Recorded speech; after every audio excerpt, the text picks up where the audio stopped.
जन्म है वर वृक्ष जोयो, मिल जगदीश मिलन की वरिया, और चिरंकार यह देश सजरिया। करोड़ों करोड़ युगों से हम आप नरकों की सजा भोगने के बाद में फिर अपने अपने कर्मानुसार कभी पेड़ पौधों की योनि में डाल दिए जाते, कभी पशु पंछियों की योनि में डाल दिए जाते। प्रेमी भाई बहनों, 84 लाख योनियों की सबसे जो आखिरी योनि होती है वो गाय और बैल की योनि होती है। गाय स्त्री का रूप लेती है और बैल पुरुष का रूप लेते हैं। ये 84 लाख योनियों की सबसे आखिरी योनि यानी कि अंतिम पायदान होता है। उसके बाद तब जाकर के हम लोगों को दोबारा फिर से मनुष्य शरीर प्राप्त होता। इसीलिए कहा गया है कि बड़े भाग्य मानुष तन पाया, और कोट जन्म जब भटका खाया। कोटान कोट जन्म जन्मांतरों तक अलग अलग योनियों में भटकने के बाद में तब बड़े सौभाग्य से तुम लोगों को ये मनुष्य शरीर प्राप्त हुआ है।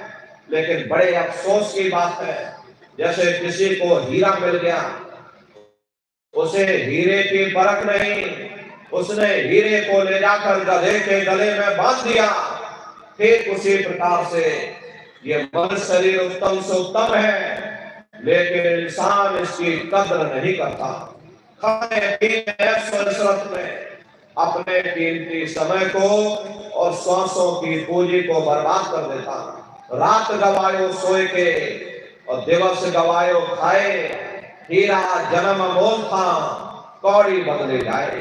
भगवान राम ने कहा भाग्यमान पाया, सुर दुर्लभ सदग्रंथ ही गाया।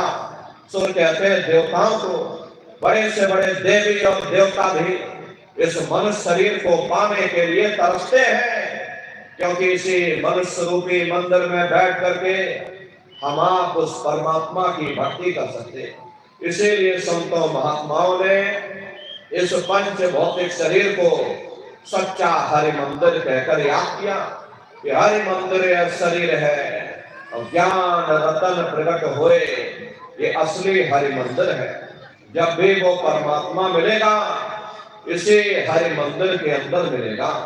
इसी पंच भौतिक शरीर को ईसा मसीह साहब ने टेम्पल ऑफ लिविंग गॉड यानी जिंदा ईश्वर का मंदिर कहा। इसी पंच भौतिक शरीर को मुसलमान फकीरों ने कुदरती काबा कहकर याद किया। इसी पंच भौतिक शरीर को गुरु नानक साहब ने नर नारायणी देह कहकर याद किया। ये वो देह है जिसमें नारायण स्वयं विराजमान है। अरे वो नारायण जब भी मिलेंगे तुम्हें तुम्हारे अंदर मिलेंगे। यही कबीर साहब ने लिखा कि जो तिल माही तेल है और जो चकमक में आग, और तेरा साईं तुझ में और जाग सके तो जाग। जैसे तिल में तेल होता है, पत्थर में अग्नि होती है, ठीक उसी तरह से वो मालिक हरेक के घट घट में, हरेक के वजूद के अंदर बैठा हुआ। यही महात्माओं ने कहा कि कस्ती कुंडल बसे और मृग धूड़े बन माही, ऐसे घट घट राम है दुनिया देखे नहीं। जिस तरह से हिरन कस्तूरी की खुशबू को बाहर जंगलों में ढूंढता फिरता, हालांकि वो खुशबू उसके नाभि से होकर के आती है, वही हाल हम जीवों का है।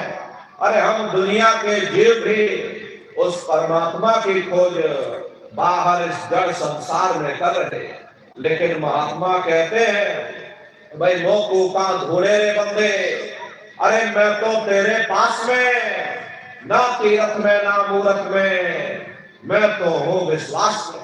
ना मैं तीरथ में मिलूंगा, ना मैं मूरत में मिलूंगा, ना मैं अन्य किसी कर्मकांड में मिलूंगा, ना मैं ग्रंथों में मिलूंगा, ना मैं पोथियों में मिलूंगा, ना ही मैं किताबों में मिलूंगा। जब सारी उम्र बैठ करके तुम किताबें पढ़ते रहो, रात दिन चौपाइयों को रखते रहो, अरे मैं जब भी मिलूंगा तो मैं तुम्हारे अंदर मिलूंगा। प्रेमी भाई बहनों, बड़ी सीधी सी बात है, ये अगर खाना बनाने की किताब हो, सारी उम्र बैठ करके तुम पढ़ते ही रहोगे कि भाई